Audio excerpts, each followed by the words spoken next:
প্রায় 150 বেশি গাছ কেটে নষ্ট করল দুষ্কৃতীরা। ঘটনায় ব্যাপক চাঞ্চল্য মালদার মানিকচকের মথুরাপুরে ধনরাজপাড়া গ্রামে। ঘটনার সূত্রে জানা যায়, স্থানীয় বাসিন্দা মনোজ মণ্ডল শখ করে জমিতে কয়েক মাস আগে সেগুন গাছ লাগিয়েছিলেন। গতকাল মনোজ মণ্ডল জানতে পারে কেউ বা কারা ধারালো অস্ত্র দিয়ে সমস্ত গাছ কেটে ফেলেছে। ঘটনায় তড়িঘড়ি মানিকচক থানায় লিখিত অভিযোগ করেছেন মনোজবাবু। কী কারণে ঘটনা, কারা কাটলো গাছ, এই নিয়ে ব্যাপক চিন্তায় রয়েছে এলাকার মানুষজন। বিগত দিনে এরকম ঘটনা ঘটেছে এলাকায়।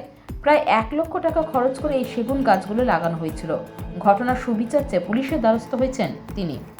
গতকাল আমি বাড়িতে যখন থাকি তো স্থানীয় লোক আমাকে খবর দেয় কি তোমার গাছ কেটে দিয়েছে। আমি বাড়ি থেকে এসে দেখি কি আমার 125 খানা সেগুন গাছ কেটে মাটিতে পড়া আছে।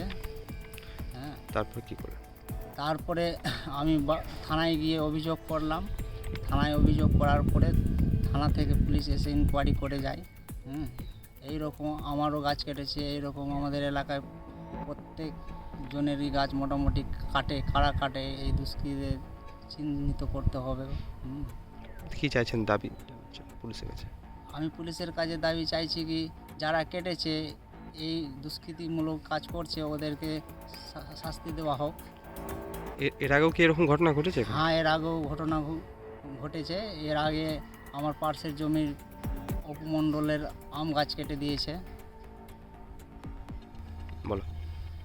আমি শখ করে গাছগুলো লাগিয়েছি। এই গাছ লাগানোর পিছনে আমার মোটামুটি 1 লাখ টাকার উপরেই খরচ হয়েছে।